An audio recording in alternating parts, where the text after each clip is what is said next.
I'm Eric Barnes with the Daily Memphian, and welcome to The Sidebar, a weekly show on the community, arts, culture, and more. Today we're talking with Lauren Reedy, author, keynote speaker, documentarian, former news person, many other things as well. So stay with us for a conversation with Lauren. You were one of those people I had to ask, how do I introduce you? And we got some of it in. You're also a mom, yes. wife, friend, yes, human. I'm many things, Eric. There are many layers to Lauren Reedy. We'll go through, and of course, and then the video production company Forever Ready. Yes, right? Okay. yes. So, but let's start with, and then probably people know you more from Forever Ready, right? Correct. And or news. Some or folks, news. It's been 10 news. years, but it's amazing Yeah. how many folks still remember Yeah. that I was on WMC. Yeah. I'll tell you a funny story about that relates to Behind the Headlines. When the first year of Behind the Headlines, it was all news roundtables, the same journalists pretty much every week for the first, I think, year and a half. Yeah. And I won't say who, but let's say it was Jane Smith. It was one of the people who was on there. And 5 years into the show, 5 years after 4.5+ years since we stopped the roundtable, somebody recognized me somewhere very nice. I love the show. And boy, I love that Jane Smith. And I'm like, they haven't been on there in 4.5 years, Hey, but it they doesn't really remember. matter. They remember. And so it was all good. Yeah. It was all good. I mean, she was memorable. she was memorable. But let's start with the author thing, because you have a book that you put out. Yeah. And let's talk about that. Put the book out in October, Ask Like a Leader. It's a book that was informed by my journalism career and by my work at Forever Ready, leading a team, but also in my documentary work. I was hiking in Zion National Park. Shout out to the national park. Yeah. Thinking about, I've always wanted to write a book. I thought it would be about storytelling because that's really been my expertise for so long and really is my zone of genius. But as I was hiking, I was thinking, how can I have a message that applies to leaders, not just storytellers? Although I believe we're all storytellers. And it just sort of came to me, oh, it's questions. And it's curiosity. And it's this innate bit I've always had in me to be curious enough to ask questions of people, to learn more, that then resulted in storytelling. So I put together a method. It's called the question lens method. And I bet it's something that all of your journalist staff use without, even thinking about it. Open-ended questions, specific follow-ups, active listening, reflective questions, sharing a little of yourself. And those kinds of things are tools that I think leaders can use. So I put it all into a book. It's something I've been writing for 2 years, but really hunkered down on in April. So from April to July, I finalized everything. And then, as you know, publishing what you publish, it went to the editors. Yeah. And when it went to the editors, that was actually the more painful part for me, was figuring what to keep, what to cut, how to rewrite things. But it was released in October and hit the bestseller list on Amazon. Very nice. So it's been really fun to talk about and share with leaders. And people can get it on Amazon. Can they get it locally too? They can get it on Amazon. I'm working on getting it locally. Got to put it on a different platform for that. And so it should be available in 2026 locally. Right. It is interesting, the journalism thing, like, especially my kids now are 26-ish, 27. But when they were in the kind of thinking about going to college thing, and lots of their friends were, and parents would come to me and they're like, hey, so my kid thinking about journalism. Yes. And I'd be like, do you want me to talk them out of that? Well, no, I don't know that. I know what you do and all that. But they're very nervous about it as a profession. Right. And one thing I would always say to them is, as a training, it's amazing because of all the things you just articulated. And the writing skills, and now with the multimedia skills, the research skills, the sort of notion of fact-based, which is all the more important beyond journalism now, like with AI and deciphering things. The skill set of journalism training is really, really great, regardless of whether you go be a journalist. It's one of the reasons why I love to hire former journalists. Yeah. One of the things that I talk about at the very beginning of the book is this thing called the paradox of expertise. So this is for listeners right now who are at the top of their game. They're leading a team. They're an executive. They are an expert. One of the things that we forget to do as experts is ask questions, because so many folks come to us with questions. And so we just answer. And so one of the things that I challenge people to do using science, which I had to research and figure out, which science, as a journalist, right? Wow, I had to read an article and understand it. The paradox of expertise really tells us we just forget. Like it's in our brain to just rule out anything we deem irrelevant. So we answer instead of ask. So immediately I'm challenging leaders to ask questions before they answer. And I think that comes from this curiosity mindset of journalism. I mean, how many times have we walked into a situation as journalists where we just have like a phone number or an address or maybe just a name, but like no other details. And someone says, this is your story today. I need you to find out more. Yeah. And in my case, by 5, 6, or 10 o'clock, I was an expert, quote unquote, on that story and sharing it with others. And so I kind of take that idea and translate it into a tool that leaders can use in one-on-ones, in really in themselves, in asking themselves questions. But what I talk about in the book is revealing deeper truth. And I'm not talking about the truth. I'm using quotes again for those who are listening. I'm talking about someone else's truth. And so when you ask questions, you often learn their truth. And it helps you either understand them better, connect with them better, or in some cases, reveal where you may have differences in how you see things, which I think makes leading easier. It's interesting too, I did not plan to become a journalist. It was sort of, I got out of college with an English degree, had focused on creative writing, and did write, novels and short stories and all that. But I had student loans, had to get a job. And the only kind of appreciable skill I think I could apply was working as a reporter, So I was in and out of publishing and journalism and the business side and the editorial side my whole career. But my senior year of college, I remember taking an anthropology class. I was totally just filling space with 100 level, as many 100 level classes I could get. I took golf that year. Oh, totally. It was amazing. It was a great year.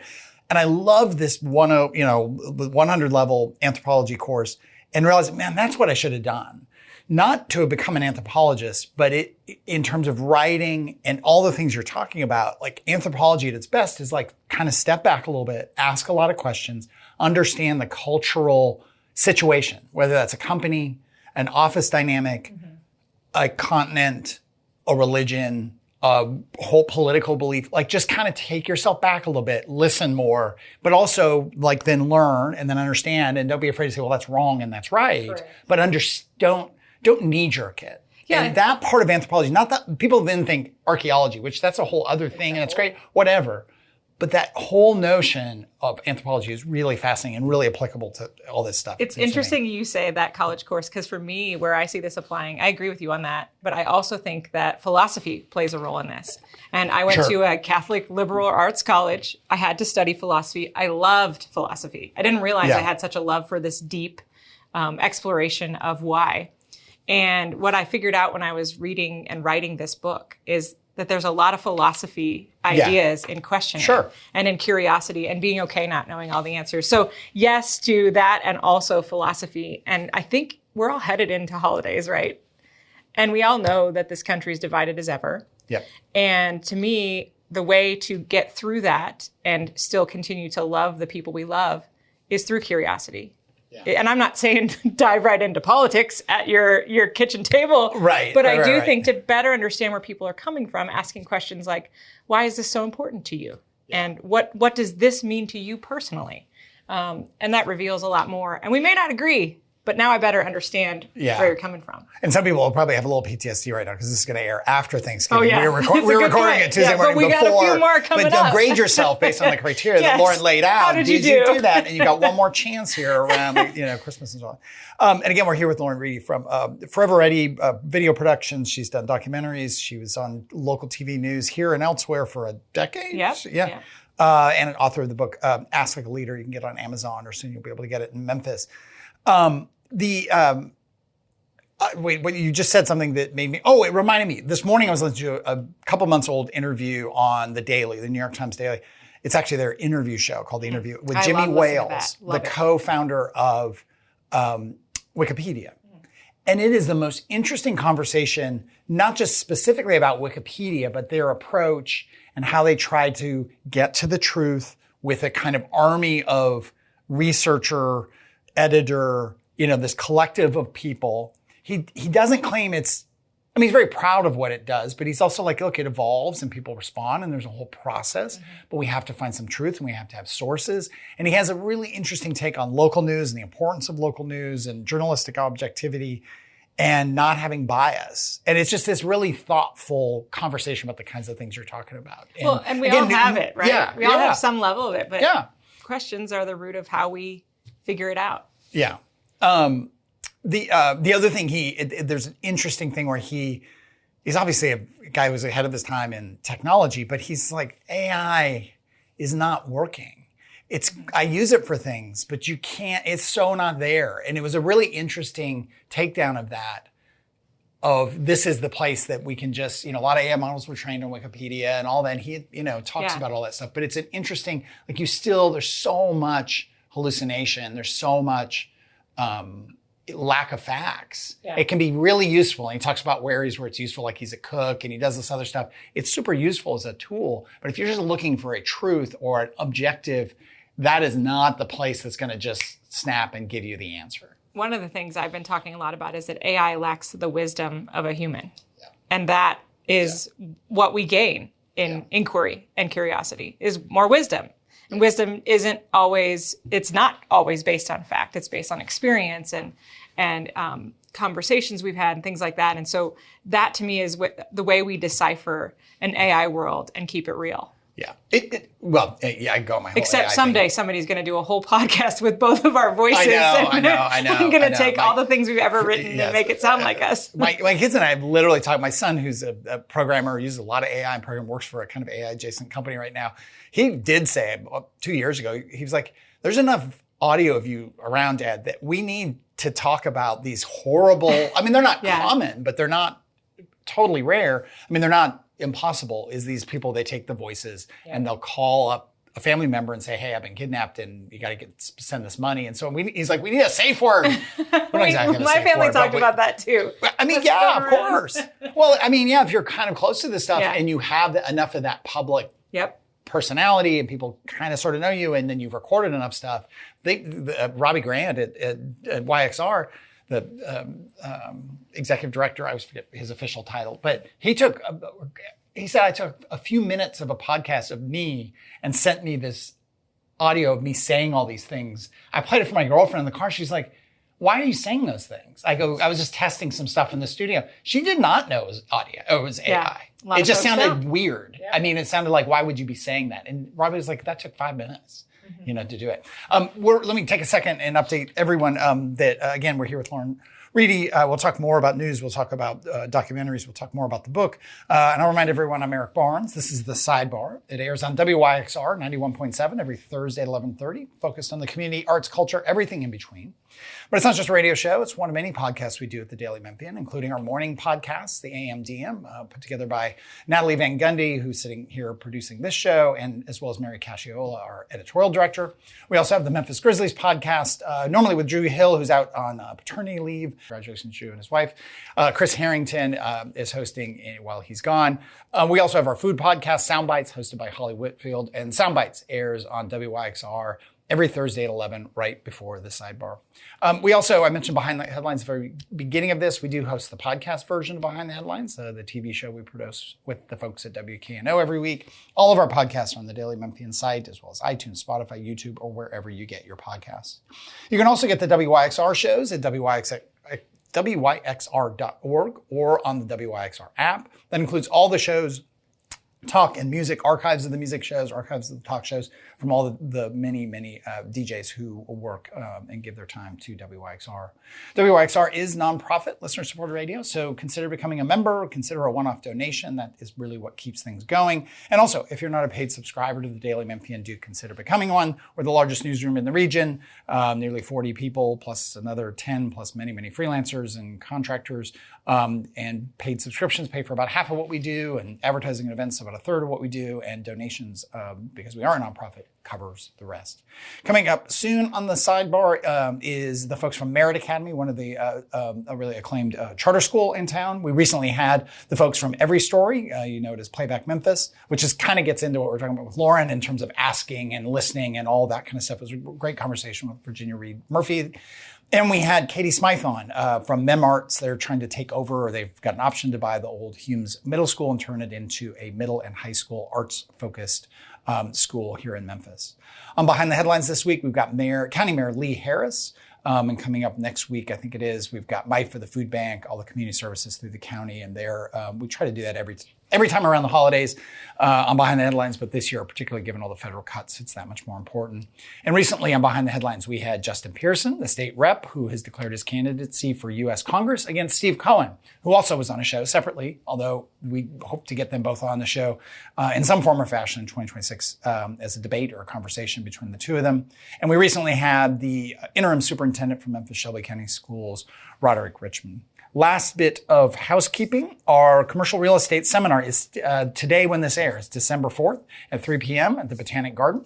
Paul Young, the mayor, will be speaking, doing a Q&A. Then we've got a bunch of CRE professionals talking about business in Memphis, economic development. Even if you're not in commercial real estate, it's a great event for just kind of what's going on in business in Memphis, from small restaurants to big, huge, $1 million warehouses and so on.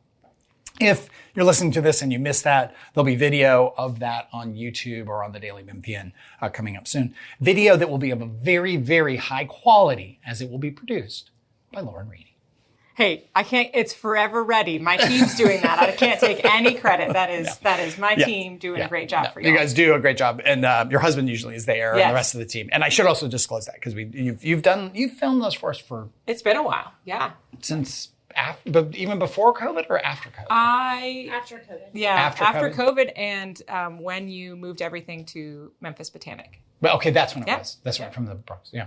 How did you? Let's go back. Let's do a bit of the bio on like news, the documentaries, and then the video production company, and we'll circle back to the book. Started working in news when I was 17. Production assistant was my role. That's back when cameras were operated by people, not robots.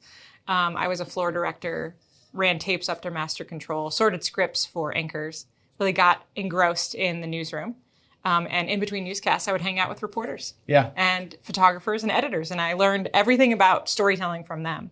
Went on to go to Loras College, graduated with a media studies degree, which was really an emphasis in journalism. I worked for the TV station at the college. Did sports, actually, Eric. I was a sports reporter for years. Yeah. And my senior year, you know how you had like classes you wanted to take? My senior year, I said, I don't know if I want to do sports my whole life. What I love about sports is the stories behind the game. So I started doing news my senior year, ended up going into news, worked in Iowa, Nebraska, and Memphis. Notice I gave states, and then Memphis is its own city. Yes. And when I got here, I fell in love with the city. I always say, if you love Memphis, it loves you back. Yes. And I started getting connected with a lot of the folks doing the work. Memphis has plenty of challenges and folks who really want to help be a part of the solution.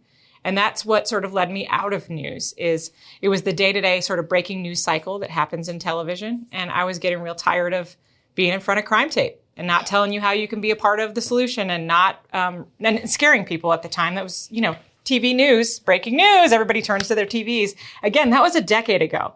And they're still kind of sort of doing that. Yeah, they're still doing that a little exceptions. bit. They're wonderful exceptions. Oh, and there's a lot more in-depth journalism happening across the board locally, which I think is in part to examples like what you do here. And so I left the news industry, the news business, to start Forever Ready. And our focus was positive for a while.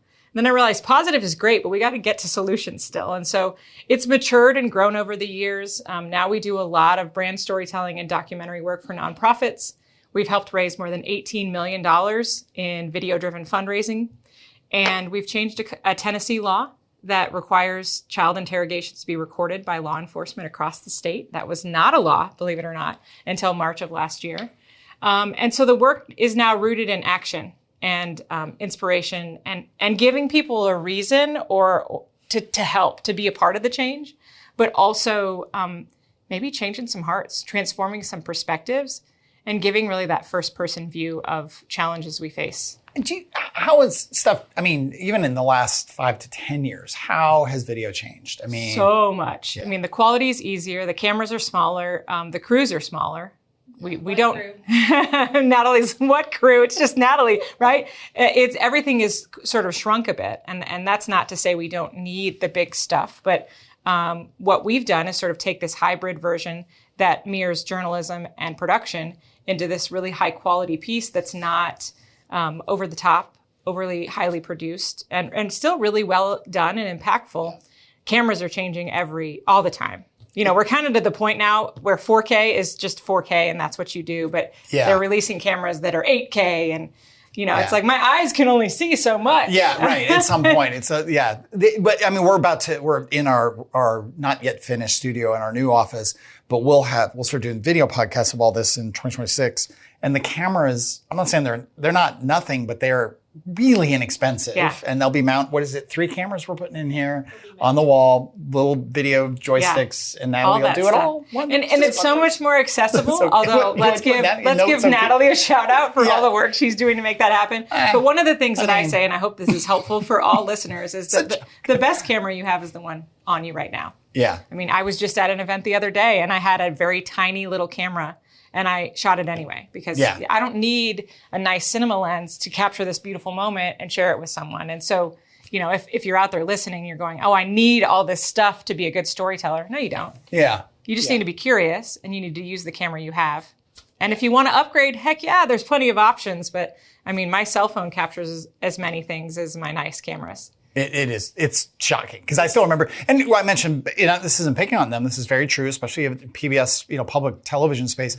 When they built that studio 15, 16 years ago now, state of the art, HD, it was a big deal. They still, they're great. Big, huge cameras operated by a person. Yep. And, that was great 15 years ago. And but what you can do now is, it's nuts. Amazing. You can do more with less, which has pros and cons. That could be its own podcast. But I think it's more accessible now than ever. Talk about AI video. I mean, somebody just came out with some new model? I hate it. It's I know it sounds like a dinosaur. It's super creepy. It's really scary. I think we need some literacy, just like financial literacy and media literacy. We need video literacy to spot AI. It's getting harder and harder. And I said earlier, AI doesn't have the wisdom. I don't think that AI is a great storyteller yet. So you can tell when a script has been written by AI and not been reviewed by a human. You can tell there are signs. I know we have to adapt and adjust. And there are some really cool tools. We were just talking about, that we live in a plane, there's planes flying over the city all the time. It's terrible for audio folks. There's AI tools that help with that. So there's some good use. That will go back through and take it out. It'll take it out or make that sound. Yeah, you wouldn't even notice those sounds. So there's some really cool ways to use it. I know we've got to adapt to it. And for me, it just drives more why we need to keep telling great stories because that's how we differentiate ourselves and that's how we stay relevant and human for that matter. Yeah. Yeah. I mean, it's scary in the news space because, people are submitting photos, not even on something controversial, but just as a matter of journalistic principle. If it's an altered photo, and there could be, I can imagine an edge case scenario where, sure, it's fine with that story. Somebody submits, whatever. Yeah. It makes sense, but it's got to be disclosed. It's got to be really clearly labeled. And I think, and we don't run a lot of submitted photos. They are always, noted. Mostly they are taken by our staff photographers and freelance photographers, but it just gets into these gray areas. It does. I mean, that is really disturbing. And one of the things I realized as AI got stronger is authenticity is apparently a core value of mine because I get really upset when something feels inauthentic and not real. And so for me, it's just pushing more of making sure that I promote that. Don't get me wrong. It's a great tool. It helped me do the first round of edits on my book. Sure. Helped me the acknowledgments and the sites, the sources that I cited. That was all through, hey, can you check this? Can you help me find this? So it's a wonderful tool. We just have to be careful that we're not just spitting out more noise, more scroll-worthy, doom-scrolling content. And I think now more than ever, it means journalism matters. Yeah. Good stories matter. There's also a thing to it, again, just because I was with my son this weekend and he's home for Thanksgiving as we record this. And he's a programmer. He's been a professional programmer for 5-6 years now, something like that. And he uses a lot of AI, and at its best, he can basically say, hey, go work on this more routine part. It's going to build that and he's going to review it, but it takes a lot of grunt coding out. And it's also really good at checking behind it. He said, but if he uses it too much, he literally will feel his skills as a programmer come down. And if his skills as a programmer come down, he can't ask the prompts he wants because he's not asking the prompt I as a non-programming person would ask. He's asking the prompt of the AI that is a very detailed, specific prompt to do some coding. Yeah. And that's the sort of, using the tools at a high level. And I think that's got to be true for video. It's going to be true for, it's just, we can use Grammarly to clean up some language, some text. That's fine. It's like Word has had a grammar check in it for decades and spell check and all these AI Thank God. type things. Otherwise, you'd be getting lots of Laurenisms. Yeah, but then you, and you can feel it when I'll get submitted guest columns sometimes, and I'm like, this was written by AI because it has no life to it. It doesn't have your voice. Yeah, even the jokes are bad. Dare I say? I mean, I know AI recycles the same kinds of things. The one thing that makes me upset is that I'm a this, that kind of person. When I write, my voice is like, not this, but that. Yeah. AI writes that way. So I am constantly like, I wrote this. And also, that's probably what AI would have said. But again, AI was trained to write like a writer. So it makes sense that sometimes it sounds just like writers. Yeah. Yeah. I still can't do math very well, though. No. It's not so good at that. What do we mean? A keynote speaker. Yes. Where are you speaking these days? So I speak all over the country. This past year, I spoke in Atlanta, in Chicago, in Iowa, for organizations like the Women in Auto Care industry, which is a real niche group of, empowered women working in a male-dominated industry. Spoke for the Arthritis Foundation. Got to keynote right here in Memphis, which is always really fun, for the Habitat Restore Symposium just last month. So I talk about storytelling. I talk about asking better questions as a leader. I can do it in a keynote format or a workshop format. And one of the things that's really been happening a lot lately is local leaders with smaller leadership teams or people who want to develop sort of the middle management of their company are hiring me to come in and talk about the question lens method and then give them some ways to apply that in their work that they do, ultimately sparking that culture of curiosity, which gets lost when we're looking at P&Ls, I know from experience, or we're looking at how we're doing, or we're digging out of an economic challenge, or we've reduced our workforce significantly and have less people and morale's down. When we create that culture of curiosity, I am finding that innovation is sparked, people are empowered to do better work while they're there, and there's more purpose in what we're doing. The book, Ask Like a Leader. Leader. Folks can get it on Amazon right now, and then next year be able to get it locally. We're almost out of time. I know I asked you this last time we were on the show, but I forgot. The first concert you went to? The first concert I went to was NSYNC in Omaha, Nebraska. I still remember Justin Timberlake looked at me from the sky. And little did we know I'd live in his hometown, He looked right at me, okay? And I had butterfly clips, and I had Doc Marten sandals on, and I was wearing overalls. Yeah. Everyone had Doc Martens. It was such a glimpse of the 90s that there are people that can absolutely envision what I looked like because they probably dressed the same. Natalie included. Yeah. Okay. All right. I learned something. Lauren, thanks for being here. Thanks for we having appreciate me. it. That is all the time we have this week. If you missed any of the episodes, you can get the full episode online wherever you get your podcasts, or at WYXR, or at the Daily Memphian. And thanks very much, and we'll see you next week.